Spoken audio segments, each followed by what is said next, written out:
And then we have closets. And in a small house, you need to utilize whatever space there is. Welcome to the Frugal Family. My name is Julie, and this is my castle. Oh yes, this is my little piece of the American dream. It is a starter home, and we moved in 14 years ago. And we're not moving out anytime soon. That's right, we are staying in our starter home on purpose. I've got all these drawers in here, and then behind them there's another set of drawers with crafting stuff. But we can't even get to most of it. Can't even get to it because, how? I've got my laundry basket right there. That's a salvaged one. Some of you will remember we salvaged that. As are some of these clothes in here. Quite a few bits of the clothes and jackets in here are salvaged. Sweaters as well. I've got traveling stuff up there. There's our travel pillows and my backpacks. I've got reading materials up there, things that I use in here of a pleasant evening when I'm just lazing in bed. Yeah, that's not often, but this has gotten out of control. It has. That's my husband's side. That's my side. Look at this. This is not good. We are staying in our starter home, but we have got to make it more efficient, more effective, and more comfortable. And if you don't even know what you have, I've talked about this, if you don't even know what you have, or you can't even get to what you have, is that being frugal? I don't think so. Now, of course, before I can start clearing out my closet, I've got to finish folding and putting away laundry.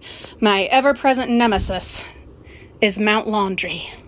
As I'm going along and folding, I will be taking things out that either have gotten loved to death and are ready to move on, or things that are also moving on because they just don't fit or we don't need them anymore. Oh boy, Mount Laundry. Do you have a Mount Laundry? Have you scaled it? I scale mine, seems like every other day. And I have conquered Mount Laundry. The bed is empty and ready. Let's jump in. So I think it's important that we clarify a few things here. We are not trying to go back to complete Little House on the Prairie days where you had your church outfit and then your other outfit, and that's all you had. We are not trying to go back to those days where you were lucky if you had more than one pair of socks, more than two pair of underwear. I don't know. We're not going back to that. We are not taking it to that extreme. But we are trying to significantly downsize, to significantly declutter, to prioritize, to only keep the things that we actually use. And this will continue throughout the process of our frugal approach to decluttering throughout the house. If it's something we just don't use, why are we keeping it? It just doesn't make sense, and especially where we live in a small home. Small for 2022. This would actually be quite spacious in like 1950. The reality is, just don't have room. And we especially don't have room for clothes that we don't even wear. Clothes that we don't like. Clothes that don't even fit. I know, I am not the only one that has those Thinspiration clothes just banging around, hanging here, stuffed under the bed for maybe someday. I'm not the only one. I know, because y'all have told me in the comments. I am not alone in that madness, and it is madness. Now, as the frugal mama, I have to say, well, it sucks when you get rid of stuff and then right away, oh, I could totally use that. Case in point, our cherry tree. If you follow our family vlog channel, Frugal Family Flies Again, you will know that I've been concerned about our cherry tree. We had never had a problem with birds till last year, and they ate every single cherry. So this year, I want to try different things. We've started with some CDs and DVDs that were scratched beyond redemption, hanging those to scare the birds away. But I also want to put a net, one of those tree nets on it. Well, I'm kicking myself because I had a brand new trampoline net, those safety nets that I had found with a brand new piece of some other parts of a trampoline safety thing in the dumpsters a few years ago. I had held on to that for a long time, and I even used some of it in other projects, but I had a ton of it left. but it was here forever. Outside. I finally got rid of it during one of the great purges. I would love to have that netting right now, but it's gone. It's gone. And will I regret, if and when I ever lose weight, will I regret getting rid of some of these clothes? Probably.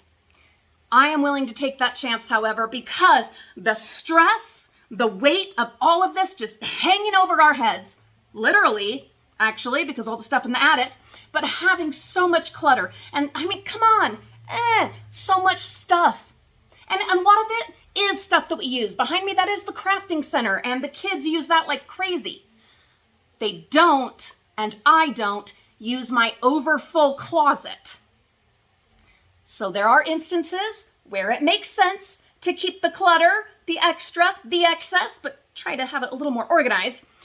And then there are situations where it is nothing but clutter and a space killer. That's it. That's it. And it has to change. It has to change. If not now, then when? When? It has to happen now. So we're going to prioritize. We're going to start right away with the things that just don't even fit. If they are something that right as I lift them from the closet, pull them from the closet, I'm like, oh, then that might be something we want to find a place for to set aside. I am limiting that, oh my God, to 3 items. 3 inspirations. That's it. And I know there are way more than 3 between the closet and under my bed. I know that for a fact. But we're going to limit it to 3. And I have to really feel, Marie Kondo, feel something from that item of clothing. Otherwise, they're going to move on where someone else can use them and enjoy them that actually can fit into them. So that's what we're going to start with. Then we're going to go through, okay, if this does fit, do I ever wear it? For instance, this shirt. I had not worn this shirt in probably 2 years. And then I went through a thing and a phase, and especially with recent health problems, if you follow my unfiltered, uncensored grown-up channel, Frugal Mama's Timeout, then you'll know there's been some stuff going on. And I came to a point, oh, look at that gorgeous girl going downstairs. That's my daughter, Olivia. I came to a point where I realized all I ever wear are Mickey Mouse t-shirts. And you know Mama loves Mickey Mouse, and I am a diehard Disney fan. But I'm also 41 years old. I need to wear some grown-up stuff too. Nothing wrong with wearing my Disney stuff, and I will die on that hill. But I want to have some grown-up stuff too. So I started shopping in my own closet and found I had some cute, comfortable, they're t-shirts, but they're cute, they're comfortable, and they're more grown-up. Hadn't worn it, seriously, at least 2 years. And then there's a couple others, I think they're both blue, but similar idea. I'm going to keep these. I'm going to look at the other things that I haven't worn in forever that do actually fit. And I am going to see if that is something that will fit into my let's be grown up and wear grown up clothes endeavor, or they gotta go. Because obviously I'm not using them. You know that we all have that like go-to pair of pants, shirt, jammies, favorite bra, whatever. We have those go-tos, right? And we wear them over and over and over. So why do we have all of this excess? Why? Because it's the year 2022, or whenever you're watching this, and things have changed. We are not in the pioneer days. We are not Little House on the Prairie. We are not post-World War II either. Where closets were, they were this big. You had your church outfit, your day outfit, and maybe an extra or a few if you were, average middle class. Now, if you were wealthy in any of these eras, obviously you're going to have more of a wardrobe. We are not in any of those times. We are in the here and in the now, and we just live in an age of excess. There is a thing called fast fashion, and that's your stuff that is made in third world countries, often by children or marginalized populations. And this shirt, sorry about the little bra reveal, this shirt is probably one of those kinds of things. I hate to admit that, but yeah, it's like a Walmart, $5 or $7 shirt. It probably comes, that's probably where it's from, okay? And I hate that, but that is reality. And I'm going to be honest with you.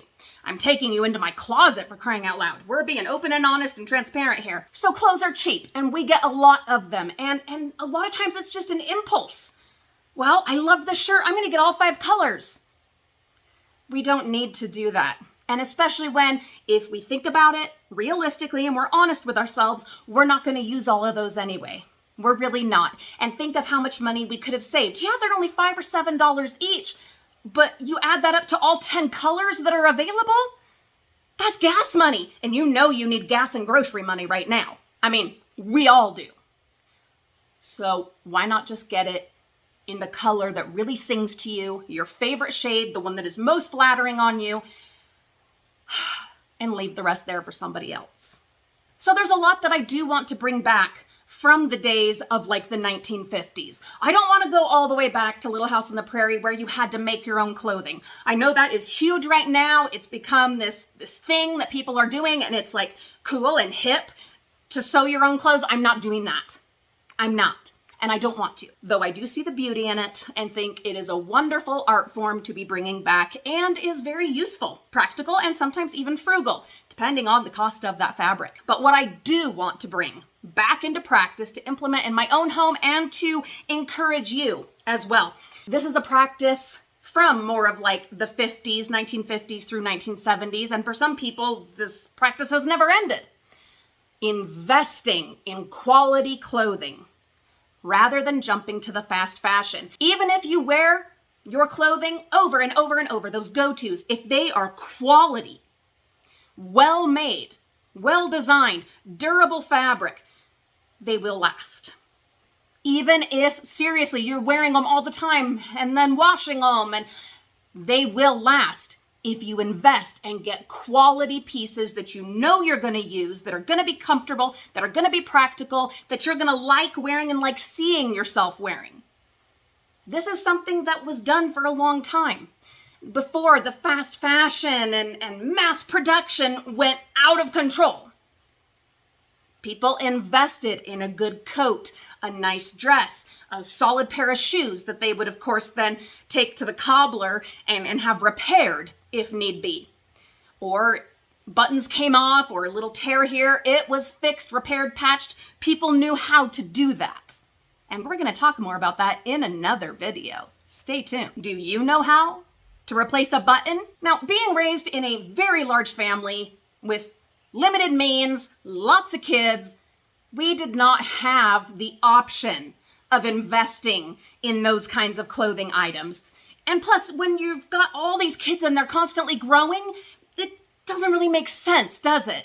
To invest in top-of-the-line quality items that they're just going to grow out of. Unless, of course, you have another kid that it can be handed down to. I had lots of hand-me-downs from my brothers, and my mom would add floral patches to the jeans to make them a little more girly. So that is an option, absolutely, and that is a very frugal activity. Kudos to my mama. But if you don't have more kids that you can hand them down to, there goes my Lulu again. If you don't have more kids to hand them down to, and that's just not an option, I can absolutely see why you wouldn't want to invest a lot of money in top-of-the-line, high-quality pieces for your growing children. What about when you grow up and you're buying your own clothes? Well, you're paying for school and for insane rental prices. Or you're trying to save to buy a house, which is pretty much impossible anymore.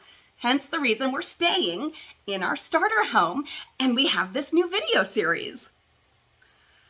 I understand it is a very difficult time out there. So the thought of investing in quality clothes just seems so counterintuitive. But actually, it is. Hear me now. I know it's going to be crazy, but spending more money in this instance, and several that we're going to talk about, is the more frugal activity. You can spend a fortune on clothes that are going to fall apart, and you got such a great deal on them. They were so cheap. They were even on the clearance rack. They were $2 a top. And they last a few wears and then they're done. Or you did go ahead and buy every color, spent money you didn't have to have those hang in your closet for the next 5 years. Never wearing them. That's also wasted money. Not just clothes that wear out, but clothes that are never worn. If it's not something you're going to actually use consume, eat, wear, whatever, it's not a good deal. It applies to, food, storage, things in your house, your home, cleaning supplies, toiletries. Nothing is a good deal if you're not actually going to even use it. But when you are going to buy something, think of it as an investment, especially when it comes to things that you're hoping will actually last for a while. Clothing, appliances, furniture, shoes. There are so many of these things. I'm sure you're thinking of 100 different things right now. I know I am. Try to invest. I know that does not seem possible. I get that. I absolutely get that. It might require waiting. I know. That's a tough one. That's a no way. Sorry, Julie. No, you've gone too far. I am not waiting. We live in a fast food, right now, instant gratification society. I get that. Try to resist. Try to fight it. You ever seen that movie, They Live? It's like from the 80s. Had like a pro wrestler was the main character. Watch that. You'll probably never want to buy anything ever again after you watch that. Anyway, try to exercise some restraint. Try to be patient, to save up so that you can, in fact, invest in something you will use, you will enjoy using, and that will last. Go for classic pieces, not the latest fashion. It's this year's thing. I'm not into that. That's not me. I don't care what's on the runway this year. I want things that are classic, that are gonna last, that 10 years from now, I could still wear it and not feel like my kids are gonna laugh at me. They'd probably laugh at me anyway, but that's beside the point. Classic items that are timeless, or that at least have some longevity to them. Several great pieces. There's tons of videos. I don't need to go all the way into it. There are so many great videos here on YouTube about minimizing and having like your core clothing, mix and match, all of this. You have like 6 pieces and they create like 800 different outfits and whatever. Top quality pieces. You have enough clothes for the whole year you know what I'm talking about. And there's a million great videos about that. So I'm not going to go into it other than to say, invest wisely. Don't go for the cheap, the quick, the now, because you're actually going to spend more money in the long run. That's my whole soapbox about that. But I mean it sincerely and truthfully and honestly. And it's something I am working on implementing myself, practicing what I preach. And that's a lot of what this video series is about, is practicing what I've been preaching on here for 5 years, taking some of my own advice and putting it into practice. So we are going to make some tough decisions, but with the parameters in mind that I have listed, does it fit? Do I ever wear it? Is there a chance that I'll wear it? Should I try to wear it? Or should I just get rid of it? And then from here on out, when I'm going to purchase new clothing, because that will happen. Hopefully there'll be smaller clothing in the future. Hey, a girl can dream. I will be investing in quality items, durable items, well-made, well-designed clothing that I am likely to actually use and enjoy.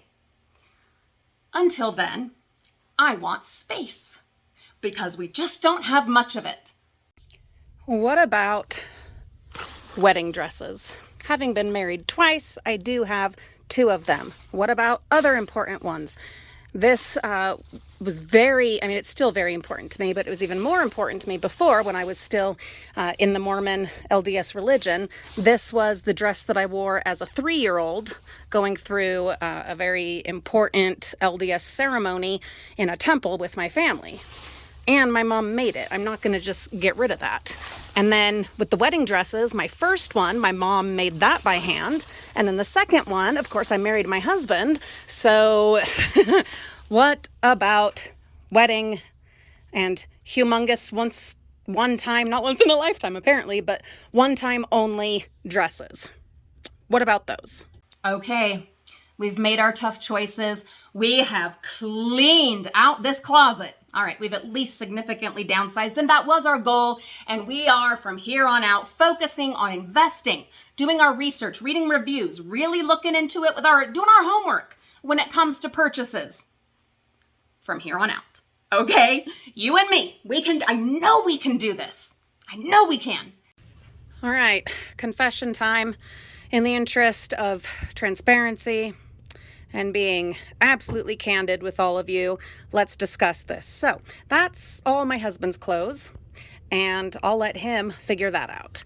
These, just gonna tell you, this little bit right here, these are the clothes that I have besides like gym pants, my stretchy pants, those kinds of things, and jammies, of course, those are all in the dresser. But as far as tops, jeans, okay, just kidding. I do have a couple pair of jeans in the dresser. But anyway, the point is, in the closet here, in the closet on my side, these are the only things that are not Disney, holiday, or super rare occasion. All of this, and I still have laundry that I need to wash, dry, and put away. All of this is Disney, holiday, specifically Halloween, Disney holiday, or very rare situations like the wedding dresses. That's what's happening here. The beautiful thing is they fit. So if someone needs to grab me emergency clothes, they can grab them from here and they will fit. And now we actually have room for those high quality, top of the line, gonna last 20 years, 40 years, 80 years pieces of clothing, those classic pieces of clothing that will have life for years to come. Now they have a place in our closet. Now we gotta, come up with a way to actually buy some of those, but that is not the point of today. Stay tuned for the closet shelf up here. I have another support bracket out on the Halloween shed that I'm going to put here to strengthen this. So stay tuned for that. And the bottom of the closet. There's actually not terribly much there. It just looks like it. There's blankets that need to go in the attic and the bottom half of one of my wedding dresses and some hangers. And then the rest is James's like snow pants and snowboarding boots. So there's really not that much there. It just looks pretty bad. And I'm done. I'm tired. So we will get to these another day. And then once we're done with all of those, we'll get to the drawers, the ones you can see and the ones behind the wedding dresses that you can't see. Oh, I do hope you will stay with us for the journey. I appreciate you so much for coming along on this small house making space video series. I've been Julie, you've been wonderful. I do hope that you will implement some of this in your own life, and please do tell us in the comments the efforts you have been making to maximize the space that you have in your home and to make your home less stressful, more enjoyable by decluttering, clearing out, making tough choices. And I know it's a lot of tough choices and a lot of work, and I commend you for making the efforts right along with us. Have a beautiful day. I do hope that you are subscribed and that you'll like and share and all that kind of thing. And I'll see you real soon.